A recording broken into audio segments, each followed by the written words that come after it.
आप लोगों ने डे पार्ट्स में से आप जो सीरीज चल रही है for the BCom and BBA and all undergraduate course for 60 days series, तो देखिए यहाँ पर मैं आप लोगों को ना, मैंने अभी तक आपको स्टैट्स नहीं बताया है कि स्टैट्स में क्या है, किस तरीके से है। सिर्फ आप लोगों के साथ स्टैट्स का सिलेबस शेयर करती हूँ। इसके बाद से हम अपनी 1 नवंबर से 15 डेज के अंदर हम अपना बिजनेस स्टैट्स कंप्लीट करेंगे, जो कि पार्ट है अपनी सीरीज का। तो आई होप 15 to 20 डेज के अंदर हम इस सिलेबस को कंप्लीट करेंगे। और मैं आपको एक और चीज बता दूं, this is going to be the very very difficult part of our journey, because ये जो सब्जेक्ट है ना, ये बहुत ज्यादा मेंटली आप लोगों को ना प्रैक्टिस करवा देगा अपने डेटा को कलेक्शन करने की, डेटा को समराइज करने की। हर एक चीज जो भी आप फाइनेंशियल में सोच भी नहीं सकते, फाइनेंशियल मैनेजमेंट में और प्रिंसिपल ऑफ मार्केटिंग में, और आपने तो सोचा भी नहीं होगा, वो ऐसा पार्ट है ये बिजनेस स्टैट्स जो सब्जेक्ट है, जो आपके दिमाग के दिल के सारे तार खोल देने वाला है। तो ये सब्जेक्ट बहुत इंपॉर्टेंट है और बहुत ज्यादा आप कह सकते हो ना, न्यूमेरिकल पार्ट इसके अंदर नहीं है इतना, बट आपका जो दिमाग है ना, वो बिल्कुल ऐसा लगेगा कि आप क्लास 12 की, क्लास 11 की मैथ्स पढ़ने वाले हो। तो चलिए ऐसे देखते हैं पहले अपना सिलेबस। अगर आपको हैंड राइटिंग में कुछ समझने में प्रॉब्लम है, I am going to speak all of the words, तो आप वहां से भी कैच कर सकते हो, और आपको कोई प्रॉब्लम हो तो आप कमेंट में मुझसे पूछ भी सकते हो, ठीक है। तो देखिए, आपकी बिजनेस स्टैट्स के अंदर 5 यूनिट्स हैं, ठीक है, जिसमें कि जो मैं आपको थोड़ा सा पेपर भी एनालाइज करती हूँ, एग्जाम कैसे आता है। 90 मार्क्स का आपका एग्जाम होता है, ठीक है, और 5 क्वेश्चन आते हैं ओवरऑल, और एक क्वेश्चन आप मतलब कैलकुलेट कर सकते हैं कि हर एक जो क्वेश्चन है आपका, क्वेश्चन में पार्ट्स होते हैं, तो हर एक क्वेश्चन आपका 18 मार्क्स का होता है, ठीक है। ये तो जस्ट मैंने आपको कैलकुलेशन बताई है कि आपको हर एक यूनिट को आप ये समझ सकते हैं, इससे आप ये कैलकुलेशन लगा सकते हैं, हर एक यूनिट को आपको 18 मार्क्स के लिए पढ़ना है, ठीक है। इतना मैंने आपको छोटा सा वो दे दिया एक स्मार्ट स्टडी के लिए, राइट। लेकिन पढ़ना तो आपको सब कुछ है, चीजों का आपको सब कुछ समझने विदाउट, क्योंकि अगर आप ये समझेंगे कि अगर आपने यूनिट 1 नहीं किया, यूनिट 3 या मतलब इसके जो तार है ना आपस में जुड़े हुए हैं, तो आपको हर एक चीज पढ़नी है, समझनी है, ठीक है।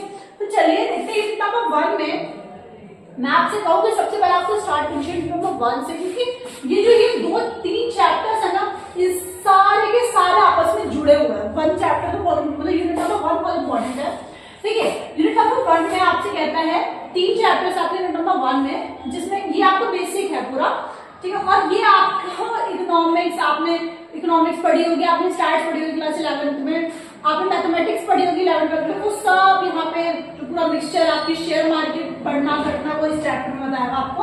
मैं आपको एक्सप्लेन करती हूँ। देखिए यूनिट नंबर 1 में आपसे कहता है सबसे 3 चैप्टर आपके यूनिट नंबर 1 में, उसमें से 2 चैप्टर जो है वो आपके स्टैटिस्टिक्स पे बेसिस है, यानी कि डिस्क्रिप्टिव स्टैटिस्टिक्स। हमें आपके स्टैटिस्टिक्स को मेजर करेंगे। तो सबसे पहला जो यूनिट का पहला चैप्टर आपको सेंट्रल टेंडेंसी कैलकुलेट करनी है। सेंट्रल टेंडेंसी वही आपकी मीन, मीडियन, मोड जो आपने क्लास 12 तक पढ़ी है ऑब्वियसली, तो वो यहाँ पे आपको कैलकुलेट करनी है। यूनिट चैप्टर नंबर 2 में आपसे कहते हैं कि वही स्टैटिस्टिक्स का डिस्पोजन पार्ट, ये आपका नया होगा। अब डिस्पोजन का मतलब मैं थोड़ा सा आपको एक्सप्लेन करती हूँ कि जो सेंट्रल टेंडेंसी या एवरेज, सेंट्रल टेंडेंसी का मतलब होता है एवरेज, तो जो आपने सेंट्रल टेंडेंसी जो एवरेज फाइंड करेंगे ना, वही आपसे बोलेगा कि वो कितना करेक्ट है, वही आपको डिस्पोजल बताएगा। वो चैप्टर के साथ साथ चलिए मैं आपको थोड़ा सा ओवरव्यू दे रही हूँ, ठीक है। और थर्ड चैप्टर आपने कहता है मोमेंट्स, वीकनेस और कुर्टोसिस। ये तीनों चैप्टर आपको बहुत इंपॉर्टेंट है, इसको आप एज अ बेसिक क्लियर करेंगे, और हम एक एक चीज इसके अंदर पढ़ेंगे। इवन 50 to 20 डेज के अंदर ये सारे चैप्टर में आपको थ्रू द वीडियो और थ्रू द सीरीज आपको कंप्लीट करवा दूंगी। तो प्लीज इस वीडियो को शेयर करिए अपने सारे फ्रेंड्स के साथ, अपने क्लासमेट्स के साथ, एंड इवन आप यहाँ से सब्सक्राइब करिए चैनल, और वीडियोस को डेली टू डेली 20 डेज के अंदर अपना बिजनेस स्टैट्स खत्म कर दिए for the exam, for your any kind of exam. अगर आप नेट यूजीसी दे रहे हैं, अगर आप कोई सा भी सीयूटी दे रहे हैं उसमें बिजनेस स्टैट्स आता है, कोई सा भी आप गवर्नमेंट कोई सा भी एग्जाम दे रहे हैं जहाँ पर बिजनेस स्टैट्स आता है, तो ये आप वीडियो आपके लिए बहुत हेल्पफुल होने वाली है, ठीक है। नेक्स्ट आपके पास कहते हैं यूनिट नंबर 2, जिसमें प्रोबेबिलिटी है। आपको पता है संभावना, जो आप पढ़ते भी आए हो, वही सब चीजें होने वाली है।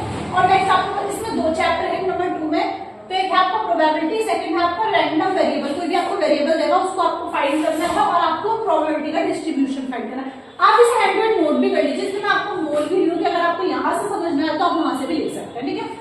अब आपसे पास आता है यूनिट नंबर 3। यूनिट नंबर 3 में 2 चैप्टर हैं, कोरिलेशन एंड रिग्रेशन। तो आपको ये दोनों इजी चैप्टर है, बहुत अच्छे चैप्टर है, चीजों को समझने में आसानी रहेगी।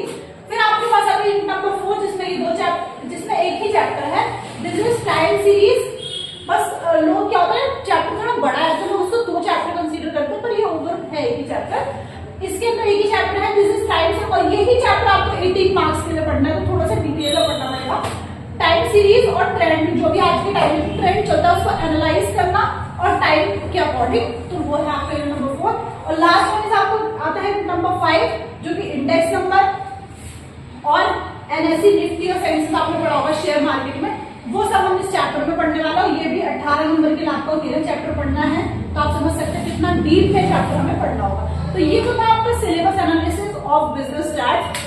तो प्लीज इस चैनल को सब्सक्राइब करिए for more updates and details for the subject. And आप लोगों को फाइनेंशियल मैनेजमेंट में मैंने आपके 3 यूनिट कंप्लीट करवा दिए हैं, और अगर आप लोगों को आगे की यूनिट यानी 2 यूनिट हमारी बचती है फाइनेंशियल मैनेजमेंट में, उसके बाद हम उसके साथ साथ ही हम इसे भी करेंगे। और जब हमारे दोनों बुक्स हो जाएंगे देन हम principle of marketing as a overview, क्योंकि वो बहुत इजी है, थ्योरी सब्जेक्ट है, तो उसको हम एंड में भी अगर कवर करेंगे तो भी हमें कोई प्रॉब्लम नहीं होने वाली है। तो ये तीनों बुक्स के साथ मैं आप लोगों का पूरा सेमेस्टर अच्छे से कवर करवा दूंगी। तो प्लीज चैनल को सब्सक्राइब करके वीडियो को शेयर करिए और ज्यादा से ज्यादा लोगों को बताइए कि yes it is the part of our semester, तो आप इसको कवर कर सकते हैं यहाँ से। Thank you so much everyone for watching the video and subscribe.